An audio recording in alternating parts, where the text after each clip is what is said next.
Pessoal, agora vamos voltar um pouco para a pauta nacional. Furriela, eu estou mantendo contato com pessoas que estão na Arábia, em Dubai, ou estão também em Israel, e manifestando a solidariedade para alguns amigos meus a preocupação. E um deles me retornou dizendo, nós é que estamos preocupados com vocês aí no Brasil. Vocês viram o que aconteceu no Rio de Janeiro? Ô, louco, que coisa! Com a onda de violência no Rio de Janeiro, envolvendo os ataques da milícia.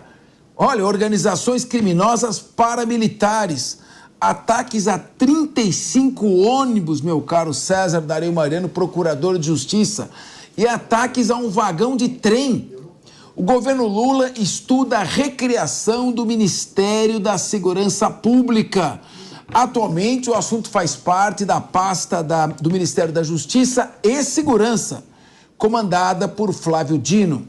A ideia ainda está em discussão, que tem como objetivo analisar os limites de cada ministério e o alcance de cada um para ver se compensa a mudança na estrutura da esplanada dos ministérios.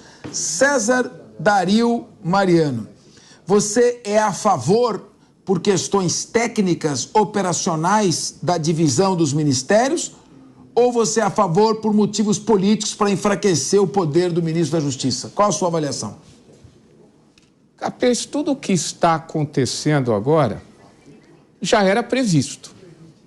A partir do momento em que o Supremo Tribunal Federal proibiu operações regulares nas comunidades do Rio de Janeiro, sejam as milícias, sejam os traficantes, eles se fortaleceram. Até tocas foram criadas lá, colocaram .50, inclusive essas metralhadoras que foram subtraídas, outras já foram subtraídas e caíram nas mãos do crime organizado. Então isso daí eu já alertava que iria acontecer, que a criminalidade no Rio de Janeiro ia se fortalecer demais, o crime organizado hoje é um Estado paralelo dentro do Estado oficial. Então, a questão de se criar um Ministério da Segurança, um Ministério da Justiça, tudo junto, pouco importa. O que importa são ações efetivas, que até agora nós não vimos. A Polícia Rodoviária Federal era responsável pela apreensão de toneladas de drogas, de armamentos. E a Polícia Federal, a Rodoviária Federal hoje, ela se restringe simplesmente a aplicar multas. É isso, não querem mais que a Polícia Rodoviária Federal apreenda armamento, apreenda entorpecentes. Então, se criar um Ministério apenas da Segurança Pública, um Ministério da Justiça e Segurança Pública, ou não ter ministério nenhum, pouco importa, até porque o responsável pelo policiamento ostensivo, preventivo, são os estados. O que os estados precisam é de dinheiro, é de aparato material para o combate à criminalidade. Em determinadas situações, que seja cedida à Polícia Federal para investigações, aquelas investigações mais difíceis.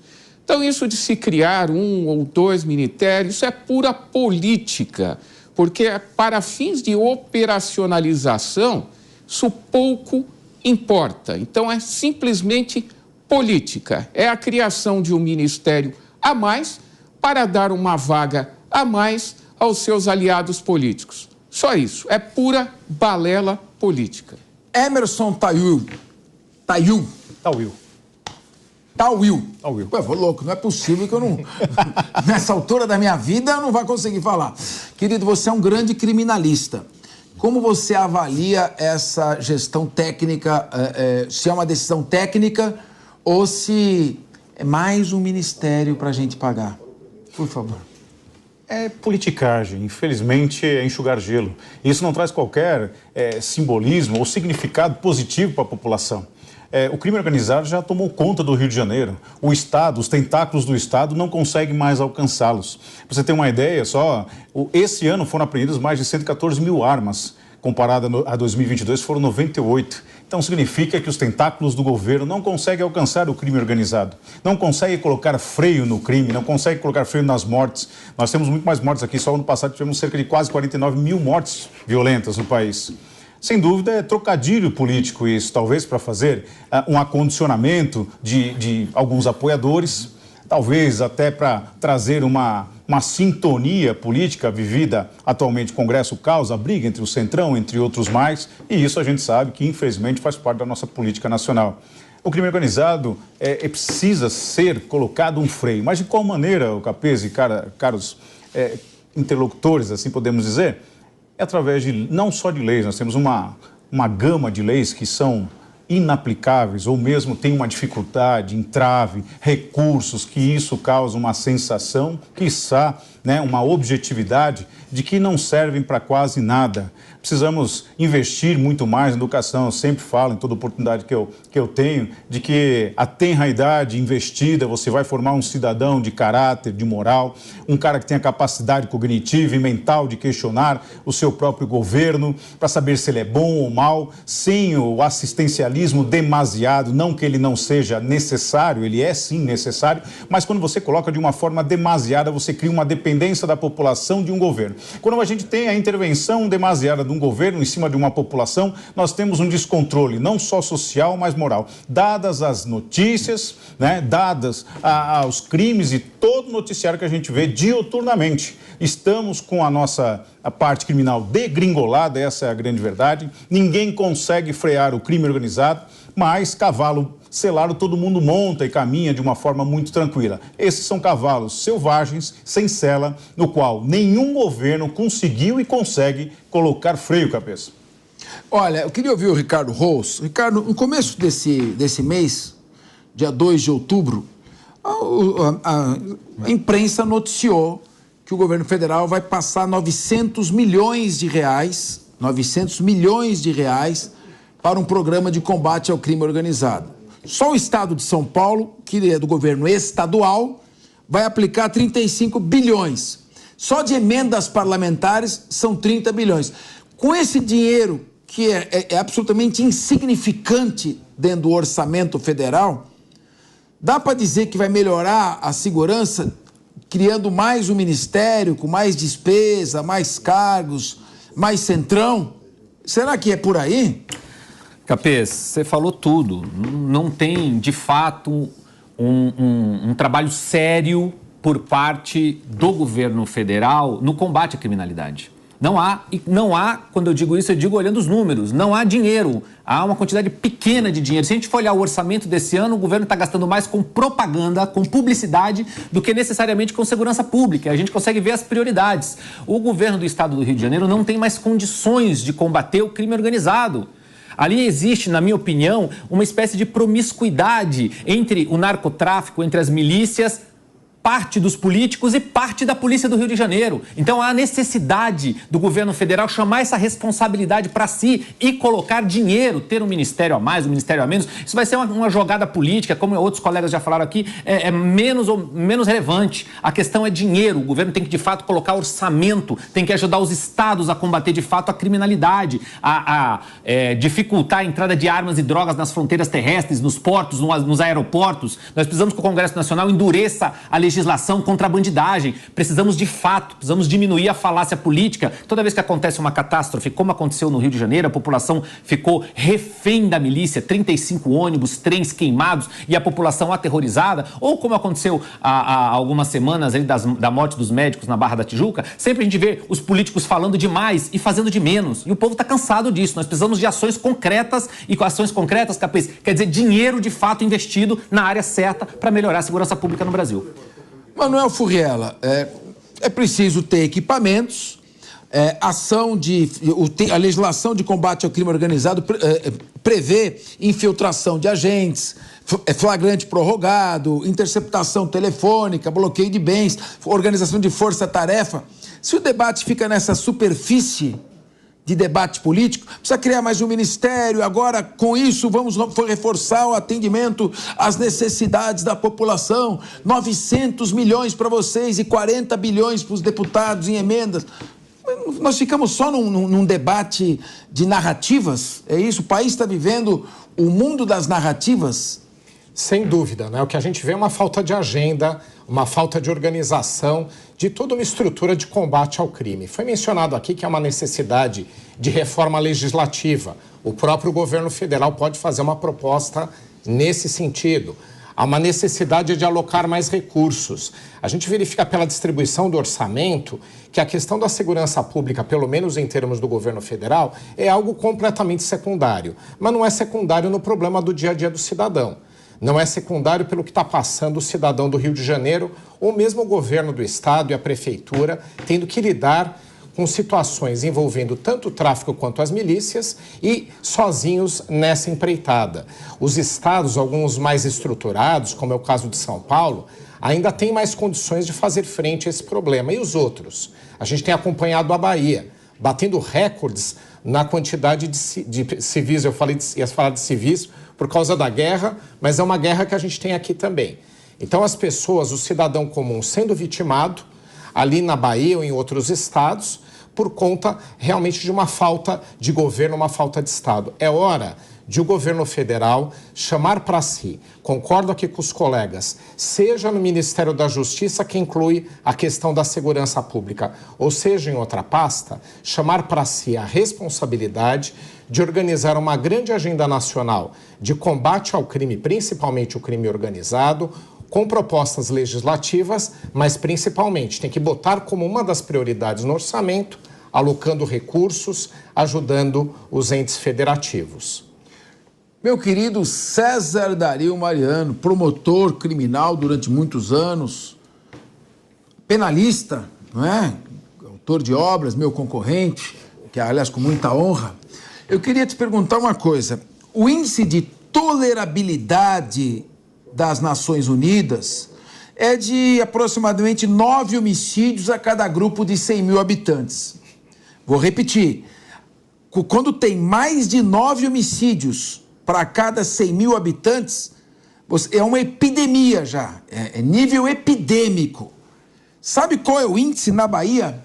Com todo respeito à política de segurança que é implantada lá, 47 homicídios a cada grupo de 100 mil habitantes.